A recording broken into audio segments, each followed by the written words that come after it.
Okay, welcome back everybody. It's so nice to see y'all smiling faces.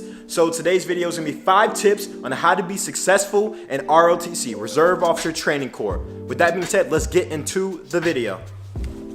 Just so you guys know, you don't guys gonna get tricked out. This is for college ROTC, not junior, high school, college. Okay, now back to the video.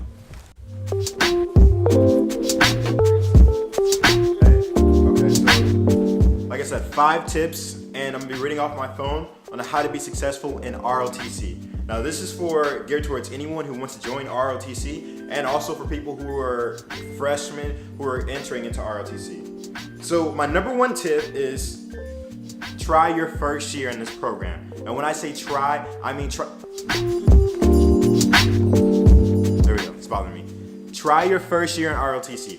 You know, you're gonna have some friends who are gonna be like, hey, forget this, all right, cool, I'm gonna BS this, I'm not gonna try that hard. You know, I'm not gonna lie, I didn't really try that hard, but I was still trying. So I feel like you need to make sure to try your freshman year, because if anything, you have cadre members, and they're like your real people who are in the actual military right now, like your E6s, so your staff sergeants. Then you have a major, a lieutenant colonel, or a captain, and a couple of these other cadre members who guide you along the process to becoming and commissioning as a second lieutenant in the United States Army, at least for Army ROTC. So they're always paying attention to you from your freshman year all the way up until you commission, depending on if they're going to be there still. That's another video. So my tip number 2, always give 100% effort when doing ROTC events and wearing the uniform. If you're doing color guard, if you are wearing uniform around school, make sure you're giving 100% effort. Make sure you are not clowning around, because right here, this says United States Army. It doesn't say cadet. It doesn't say anything about Texas State or whatever school you go to. It says the United States Army. You don't want to end up on some website, some WTF website, Army fails, because they will see you and just call you a soldier. And I'm telling you guys, my soldier friends, other soldiers will not be happy about that. And the United States Army will definitely not be happy about that. All right. So tip number 3, remember you are a student, and that needs to come first your first 2 years of ROTC if you're doing this for 4 years. I know many ROTC people to where they get bogged down, they think they need to do this, and they don't put being a student first. And that really affects their GPA, that affects their school life. They don't get a healthy amount of time being a college student. And it is very healthy to be a college student. It's something that you need in order, I feel like, to relate to soldiers more. Because let's face it, soldiers, at least a lot of them, they party. They go out, they go to the club, they have parties in the barracks, they go out to the clubs that you don't need to be going to when you become a lieutenant, but they do that, they have fun. Now, how are you going to feel when you get there and you never really went out? And you know, maybe that just means you going out and just enjoying the music. You don't have to drink, you can dance, you don't have to do that stuff. What is that going to mean if you never did that? Do you think you're gonna be able to relate to them as much? Do you think you're gonna know when they're tired because they went out? I don't think so. All right, so tip number 4. But also remember, you need to stay involved in ROTC to be successful. So ROTC sometimes gives you these courses, or not courses, but these schools you can go to. But a lot of ROTC programs do not get that many schools, because you gotta remember active duty personnel come first. So they send their people to those schools first. A couple of these schools you can go to is dive school. You can go to Airborne School. You can go to Air Assault School. You can go to a couple more schools I can't think about right now. But yeah, you get the point. We only got 1 dive school slot last year. We got 1 airborne school slot last year, and 1 air assault school spot last year. Now, I got to go to airborne school. I really want to say that's because from the get-go, I have been trying, and I have been just showing that I'm capable on being a lieutenant someday.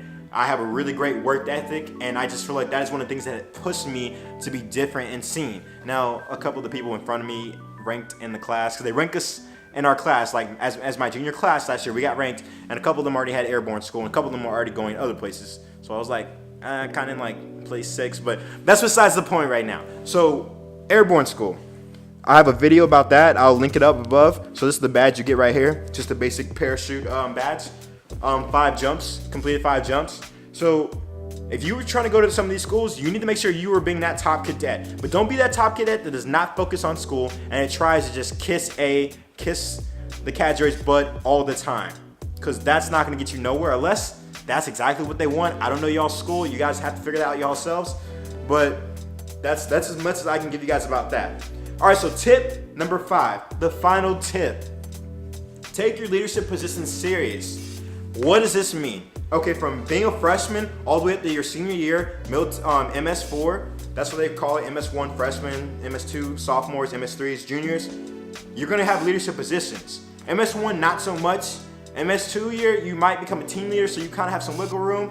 MS3 year, you are going to be probably a squad leader, you're gonna be a platoon leader, a platoon sergeant, and depending on how big your battalion is, you might actually be put on staff. So what does that mean? When you're a platoon leader, you need to do the best job you can do. If you don't understand anything about that job, you need to research it and do some self-development yourself. You need to go to cadre, you need to be knocking on the door at the building all the time, trying to figure out what can I do to make myself and develop myself as a platoon leader, cadet platoon leader, right now before I actually go and onto the force and commission and join the force. So there's a lot of people who, I feel like, it's perfectly fine, and then it's not perfectly fine. You do what you want to take from this program, what you think is going to help you.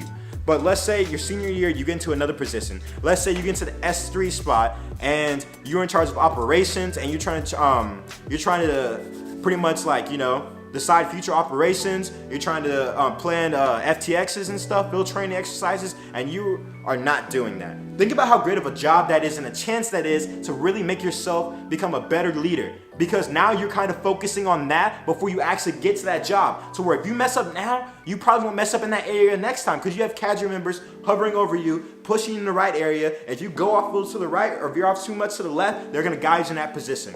Like right now, I'm the battalion commander for Texas State University. So when I first got here, I knew nothing about the Army. I never thought I would have this position at the university, in this ROTC program.